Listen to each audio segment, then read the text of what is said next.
Subscribe करें हमारे YouTube channel साधना gold को और पाएं वीडियोस सबसे पहले।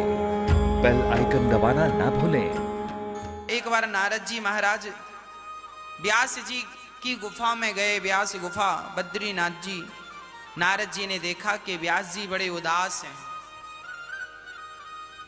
पूछा, आप उदास क्यों हैं? व्यास जी ने कहा, नारद जी मैंने 17 पुराण लिख डाले पर मुझे कहीं शांति नहीं मिली।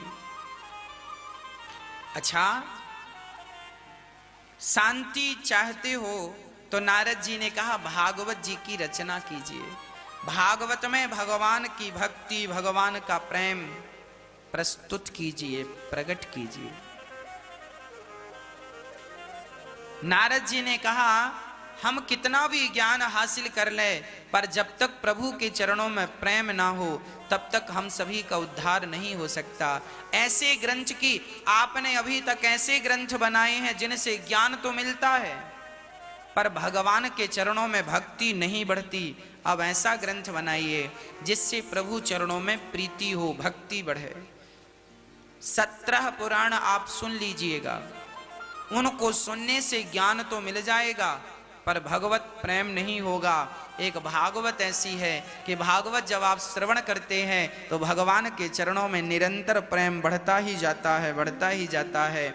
नारद जी बोले, महाराज मैं पिछले जन्म में दासी पुत्र था। मेरे गांव में कुछ संत आए। मैंने संतों के द्वारा भगवान की सुंदर कथा सुनी तो कथा सुनते ही जैसे साबुन लगाने से कपड़े के समस्त दाग समाप्त हो जाते हैं, उसी प्रकार जब कथा का मैंने स्पर्श किया, कथा श्रवण की तो मेरे हृदय में जितना पाप का मैल था, अज्ञान का मैल था, वो सारा शुद्ध हो गया, हृदय निर्मल हुआ और कथा सुनते सुनते मेरे हृदय में भगवत प्रेम जागा और भगवान से मिलने के लिए मैं तड़पने लगा। और जब वो तड़प मन में आई तो संतों ने मुझे योग्य समझकर अष्टाक्षर मंत्र दिया। मैंने उस मंत्र का जाप करता हुआ संतों की सेवा करता। एक दिन वो संत जाने लगे तो मैं भी उनके पीछे चल पड़ा। मेरी माँ ने रोक लिया। मैं अपनी माँ की सेवा करने लगा। कुछ दिन बाद मेरी माँ को सर्प ने डसा तो मैंने अपनी माँ की अंतिम क्रिया की, माँ का सब क्रिया कर्म किया। मैं समझ गया कि मेरी माँ चली गई है इस दुनिया से, तो इसमें भी ईश्वर की कृपा है। माँ का सब संस्कार इत्यादि करके मैं जंगल गया और एक पेड़ के नीचे भगवत चरणों में मेरा प्रेम अत्यधिक था।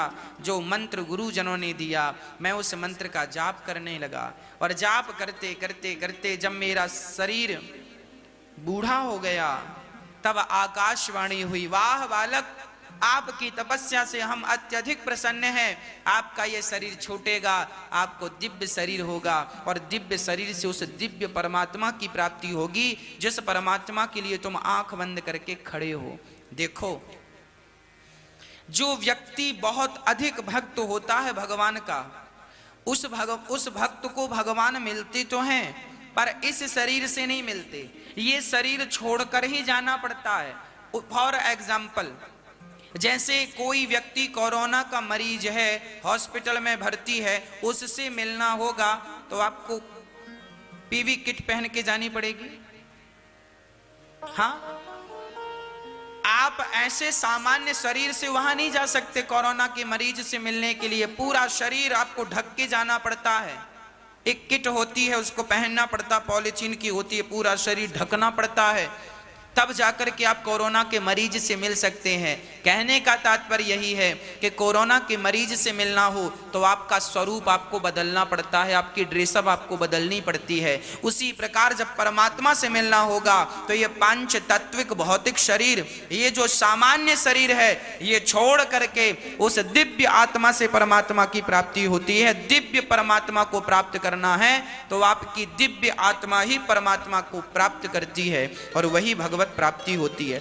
एक दिव्य शरीर परमात्मा आपको देते हैं, ये शरीर छूटता है और एक दिव्य शरीर आपको ईश्वर देते हैं। भगवान की तरफ से जैसे ये वाला शरीर मिला है, ऐसे तपस्या के, भक्ति और प्रेम के बल पर ईश्वर हमें एक दिव्य शरीर, नारद जी को दिव्य शरीर मिला और वो भगवान के नित्य पार्षद बन गए। आज नारद जी का शरीर दिव्य शरीर है। पहले ये दासी पुत्र थे, भक्ति कर करके इन्होंने नारद जी का शरीर प्राप्त कर लिया।